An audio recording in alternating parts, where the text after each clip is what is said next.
Hello everyone, my name is Huang Yuanyuan. I'm a graduate student from Distributed and Embedded System Lab of Lanzhou University.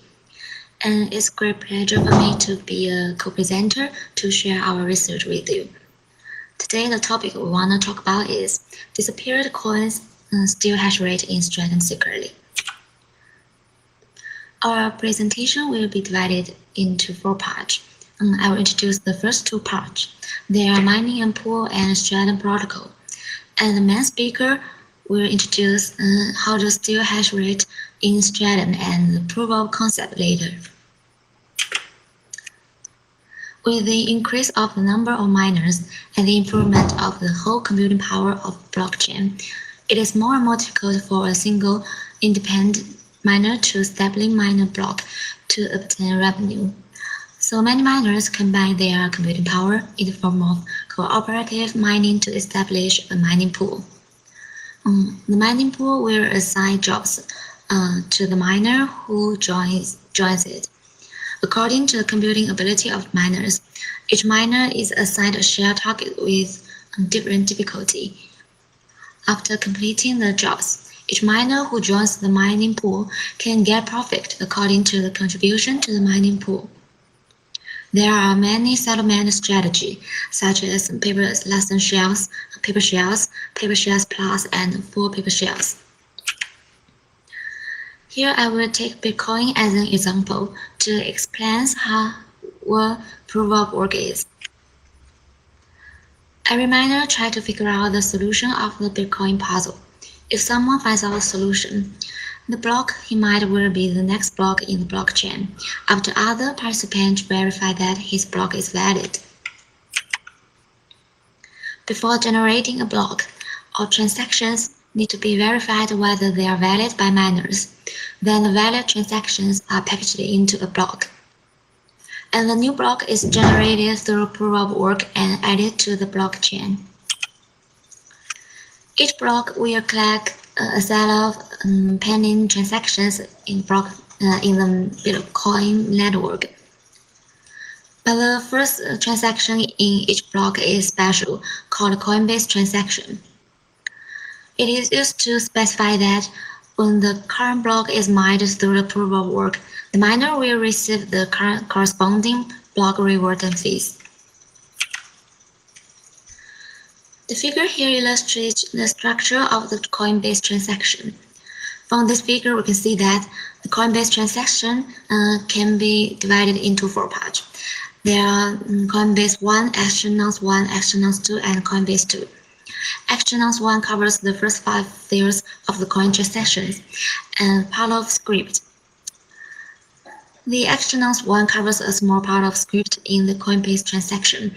It is specified by the mining pool and is unique for each connection between the mining pool and the mining machine. The Astronauts 2 covers a small part of script immediately after Astronauts 1. When miners solve Bitcoin puzzle with proof of work, if the answer is exhausted, Astronauts 2 will be incremented to figure out the puzzle. And then Coinbase 2 covers the rest of the Coinbase transactions. Now I will introduce the Stratum protocol. The communication between miners and mining pool needs to follow mining protocols such as Stratum protocol, get block template protocol, and get work protocol.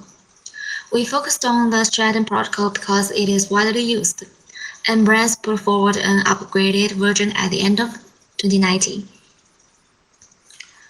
Called Stratum version 2. Stratum protocol is based on TCP/IP plain text transmission protocol using JSON RPC data format.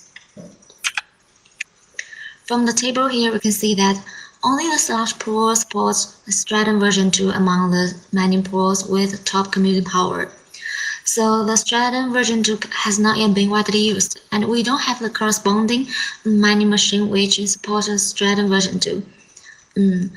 And mainstream mining machine and mining software currently do not support Stratum version 2. So our attack schemes are only aimed at Stratum version 1. Next, I will introduce the communication process of Stratum version 1 in detail. First, miner initiates a subscription request to the mining pool to establish a connection through the mining subscribe method. This method needs two parameters. The first one is user agent, and the second one is an optional parameter that represents the actionless one that the miner wants to continue to use. After receiving the above subscription message, the mining pool will return the subscription ID, actionless 1 and the actionless 2 size.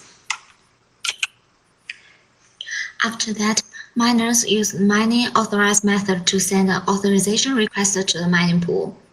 This method needs two parameters.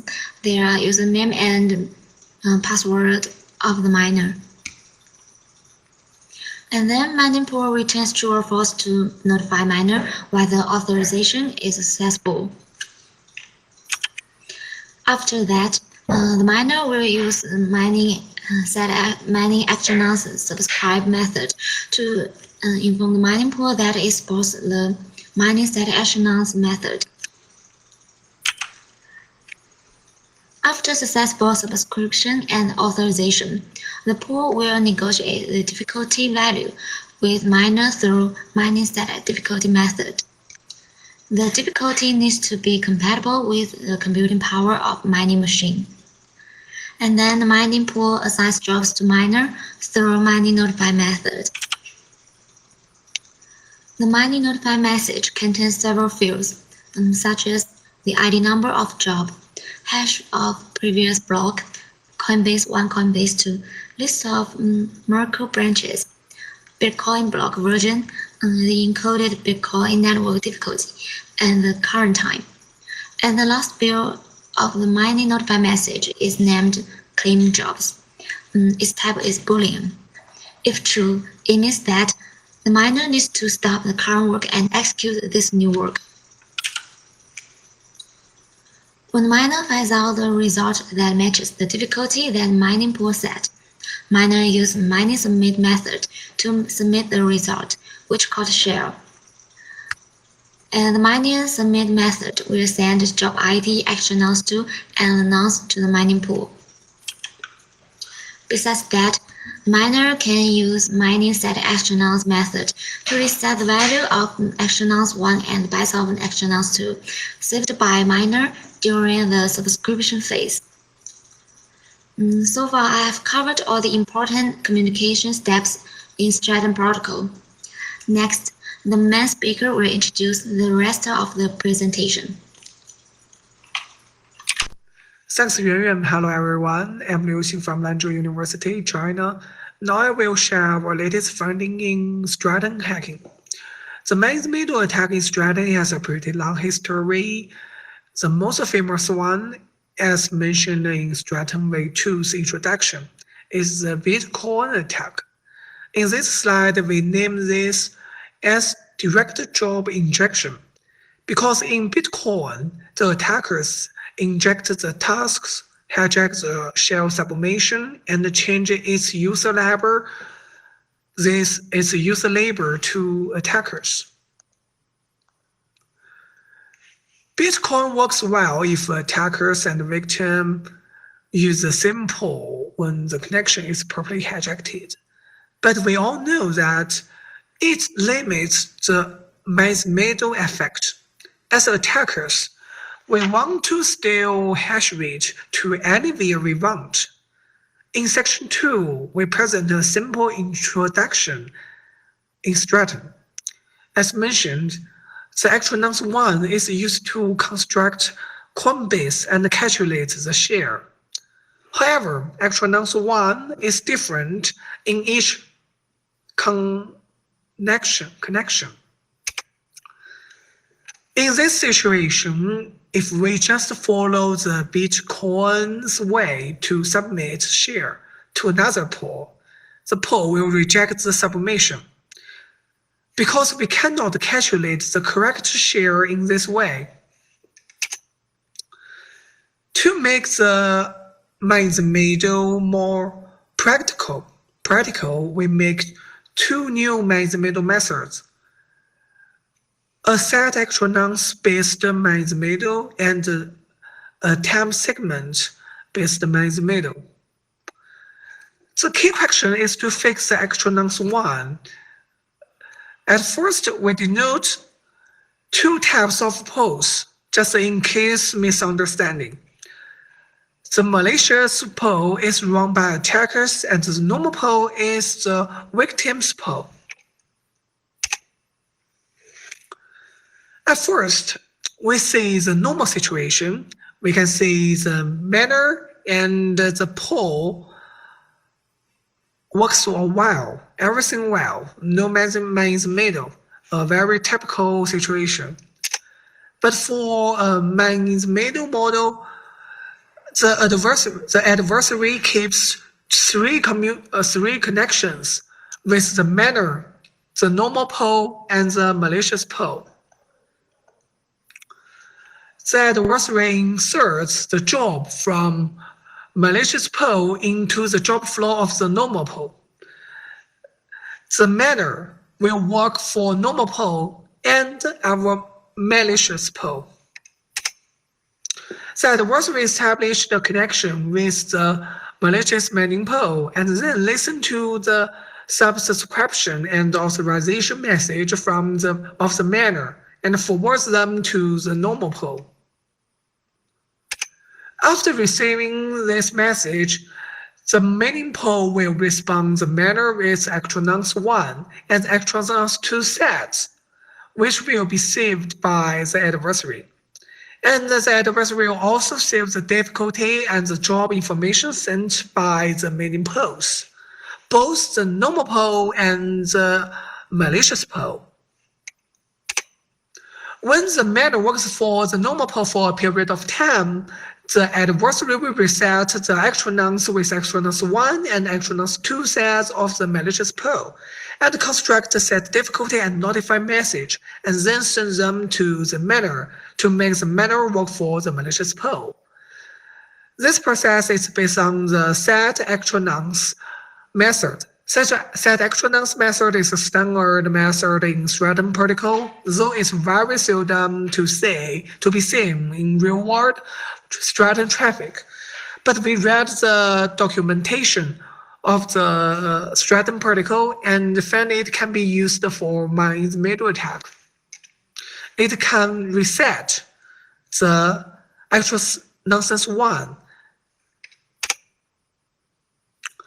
Then the adversary forwards the shares to the malicious poll. After completing all the above steps, the manning set actual nonce method will be used again to switch the manner to work for the normal manning poll and repeat all the above steps. Here is the sequence diagram. If the attackers only steal 5% of the hash rate, it will be very unobvious. The manners and the poll can hardly find these attacks. We can see from the sequence diagram the process is very simple and almost no actual cost, so it has really good performance. But the job injection solution is not suitable for every manner. Therefore, we have a third one, the time segment method. The adversary in that time segment method hijacks the TCP communication between the manner and the normal poll, and make it work for two manning poll, respectively at the different time periods. For example, in this figure, the time segment is 10 minutes. The manner works for the normal poll for 10 minutes and works for the molecules for the other one for 10 minutes. This method is based on recognition scheme. At the end of the first time segment, the adversary will disconnect from the minor and the normal pole. In the second time segment, the adversary is waiting for reconnection from the minor and then make a new connection to the malicious pole. The actual nonce one is refreshed. So our man's middle attack is effective. Sorry. To validate our methods, we made some probes. We use the BTC pole as the backend, the pole software. The BTC pole is the backend of the pole.btc.com. It's an open source project on GitHub. We built up two mining pole to simulate the normal pole and the malicious pole using this. And the miner we use is CC Miner. It's a kind of mining software that needs to be installed on the miners. It's an open source software, of course.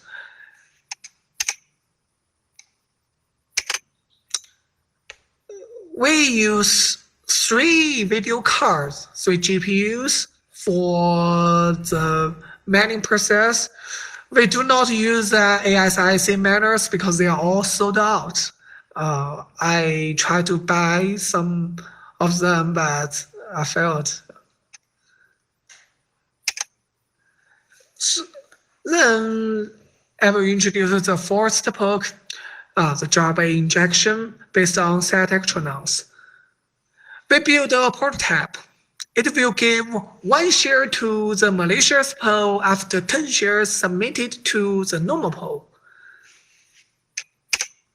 We can see from the log, the right half of this image is the output of the attack script, and the left part is output of the CC miner.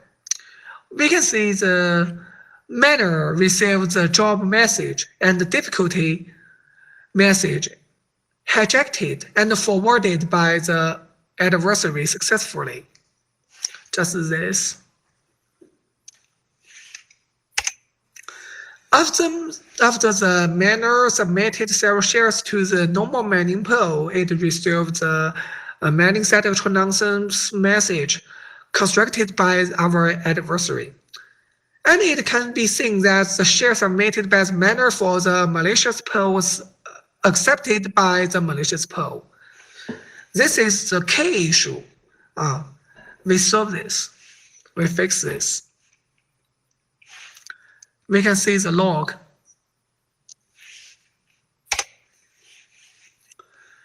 Now we also made a video for this.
The second one is the time segment.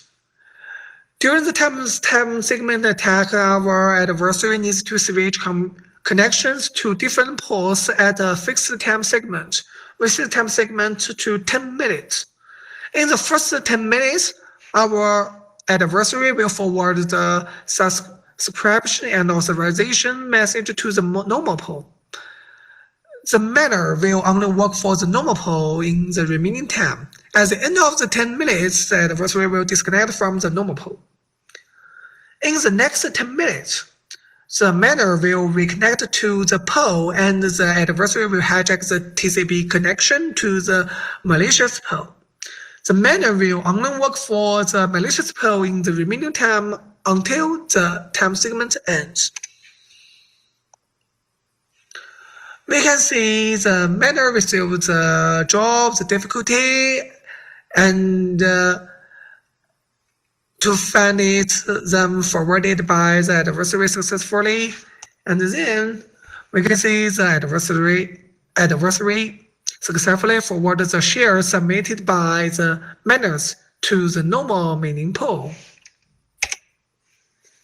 At the end of the first 10 minutes, the Stratum connection interrupted because the adversary disconnected from the miner and the normal pool. We can see the connection is interrupted. And then the miner reconnects to the pool, and the adversary hijacks the connection to the malicious pool. We can see the start, 10 minutes passed, start to the malicious pool, and 10 minutes pass, and start to the normal pool. It's round, round, and round. The malicious pool has received and accepted shares submitted by the miner. We can see it's blue. As the second 10 minutes ends, the adversary disconnects from the miners and the malicious pool, and will be waiting for the reconnection of the miner. We also made a video for this.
Now we summarize these two methods.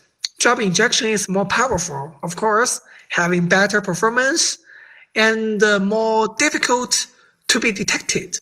But some manners do not support the asset actual nonsense method, making it useless in some situations. Therefore, we have a second one. Time segment method can be used for almost all manners, but it's much obvious in traffic and will cause performance loss because of connect, disconnect, reconnect, disconnect. In word, they are all effective, but the job injection is much more elegant. Nowadays, we all know many SPs are using traffic hijacking for illegal profit-making activities, such as pop-up advertisements. The most common thing. If they change the target of hijacking to Stratum, it will greatly harm the interests of manners. Of course, it's very dangerous to the blockchain community. Okay, that's all. Thank you for your listening. Thanks.